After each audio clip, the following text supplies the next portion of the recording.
Hello, it's good to have you back. We're going to talk about web security advanced OS top 10.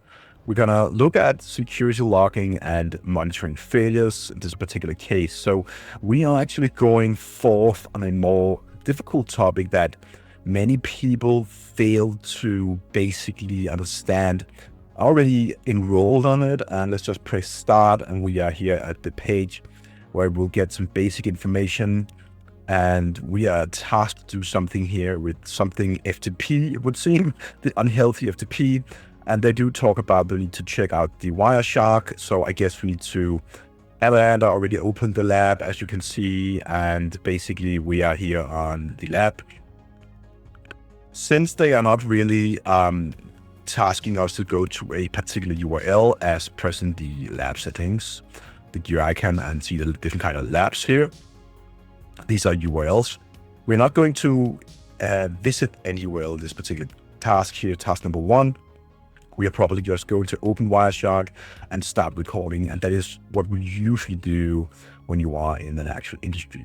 Now, compared to like stuff like Try Hack Me and Hack the Box, in these particular cases, you are usually given an actual recorded PCAP file, which you can just directly open in Wireshark, which is like something you download and just open it in Wireshark, so you can see all the recorded traffic. In this particular case, I don't think we're gonna do that. I think we're just gonna open Wireshark and start recording, and hopefully we get some FTP. But let's start reading this, and basically get a good understanding of what is going on. So definition types and of logs and common failures. Security logging and monitoring are two essential components of an organization's security infrastructure. And well, I guess security logging involves capturing data about events that occur within an organization system network, and includes types, logs, event logs, access logs, and error logs. And I basically, it just talks about different kind of logs. I guess what you should do right now is to pause the video and read it yourself, because I feel maybe just me reading it for you seems a bit weird. So anyways, we're going to scroll down here a bit and see that there's a small icon here. It's a beautiful icon.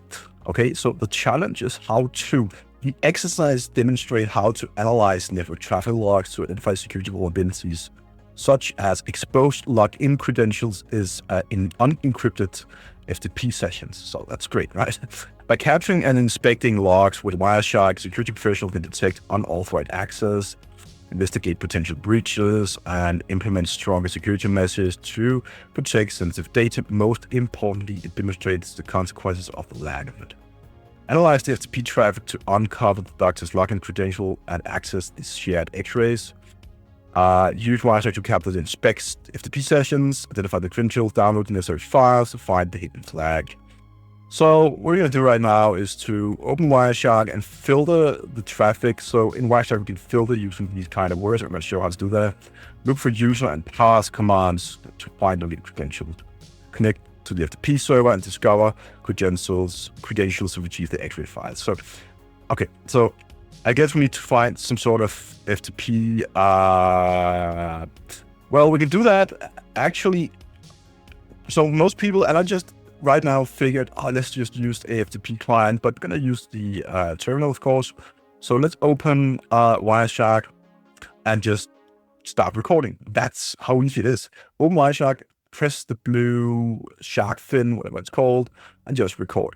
Now, what I picked, and I guess you didn't see that, so let's just go back. So showing me how easy it was.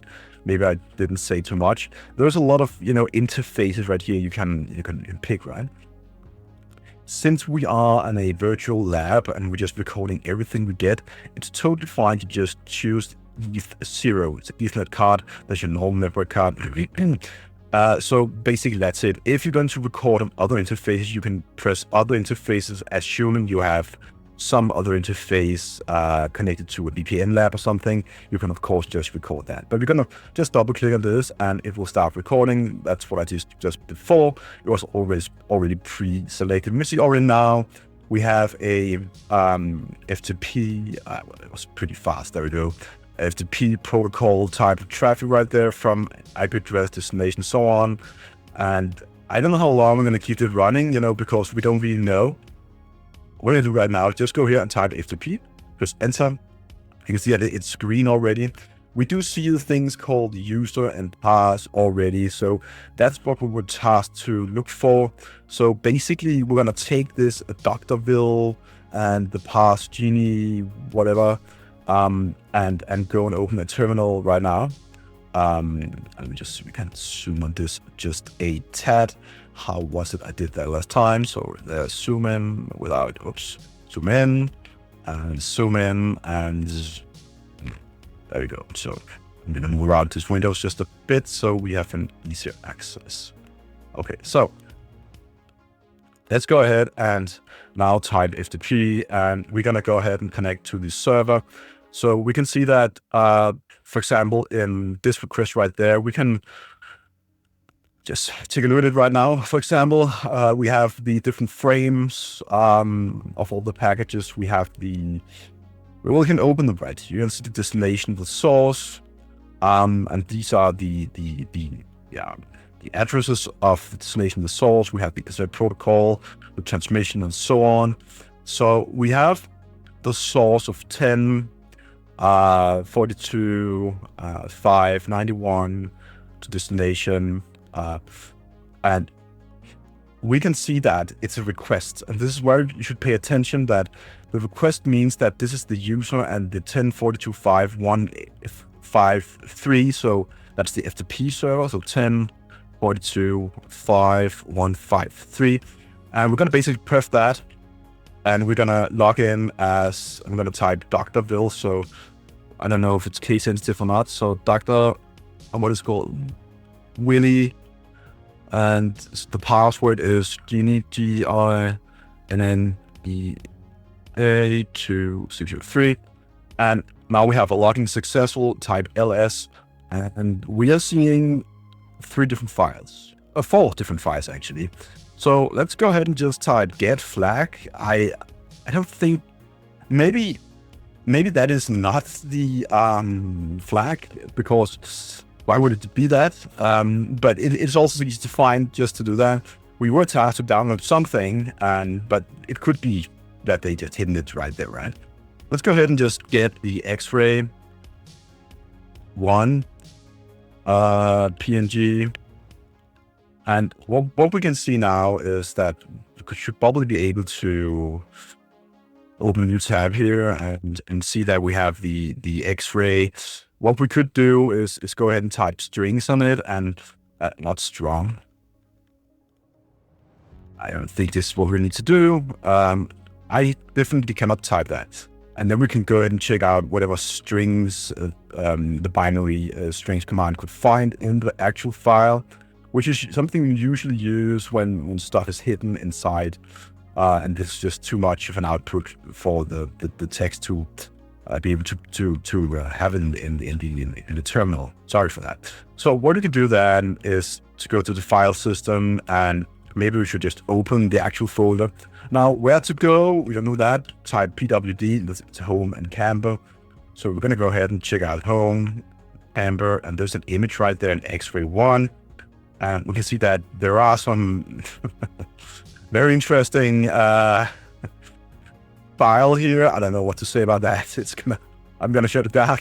So what we do now is just get the next ones, X-ray 3.p. Oops, we actually get them all. X-ray 5, just like that, and then go here and open.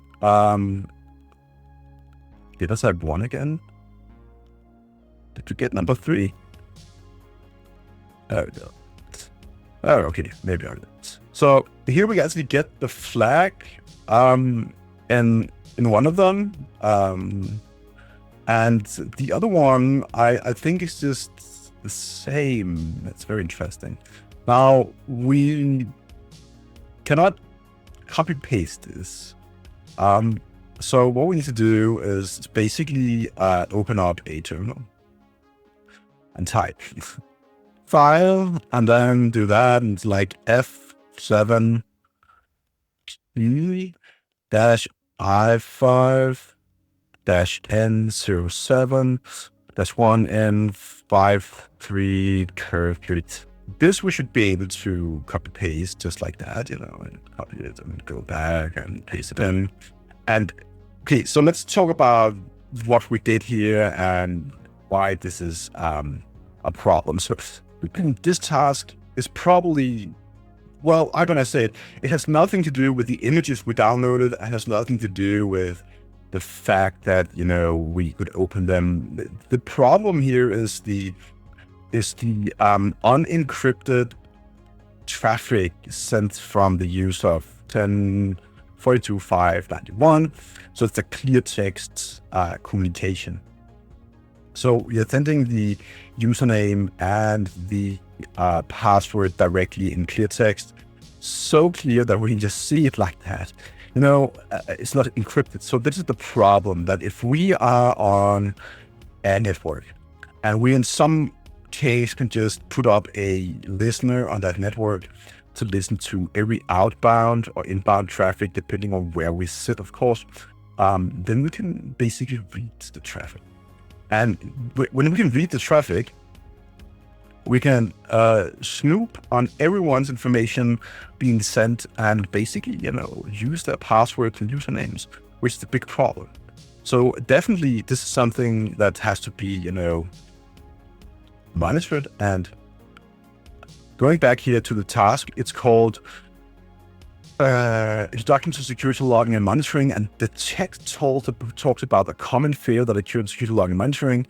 One such failure is insufficient log coverage, where some system application may not log all user actions occur and errors, creating blind spots in application security landscape. So this is actually what we talk about right here. Is we have some issues. They haven't checked if things are happening secure with encrypted data being sent instead of just sending it unencrypted. So I guess that is the idea, to learn how easy it is to record and just read the traffic. So basically, going back to this Wireshark here, and I know you're just like, wow, but this is a lot of information. I'm really trying to not say too much right now, because it's a difficult topic enough to cover. Wireshark, understanding whatever you see in Wireshark. Of course, Wireshark is also just a program, and just seeing all these buttons, like, what am I seeing? And all these windows, and basically, I would say if you stick to the first window here that looks more graphical, and the other two, and this one here, you can directly right now ignore. You can actually pull it this way if you want to do that. But I would say the most important one is this one. You can always double click it and get the package more isolated. You can also right click and follow the TCP stream, which then opens in the window, and then you can see the actual text. And then you're thinking, but is this the actual text being sent? Well, yeah, but there are some things you don't see, but this is enough right now. The protocol itself used by FTP does send the word user followed by the name, and does actually respond this way with 331 as an actual response number from FTP server, saying username okay, send password, and then the FTP client knows whenever this is received, we can then proceed on sending the word pass with a space, and then with the actual presented correct password, and so on. So basically, that's what we should know for now. And if you want to learn more about the FTP protocol, you should definitely go ahead and just look it up. But it's not the most interesting topic in the world. The more important part here is you to understand that you need to encrypt the traffic you are sending back and forth between client and server. So one more time, I want to say thank you for Campfire Security here, giving me the possibility to look at their brilliant tasks and solve one of their interesting labs. If you have a more interest in this topic and you think this is something you want to try, go ahead and check out the description below. I have some discount codes for you to go ahead and use to get a fair amount of discounts. You can get a really good price for a subscription. There's also a free role on, a free account, you can call it, on Campfire. that's gonna enable you to try different things. Of course, there are some limits. So also, if you like this video, just go ahead and click the button, subscribe and follow for more. Click the bell for notifications so you get notification whenever I upload a new video. Okay, so see you out there and have a really nice and safe day.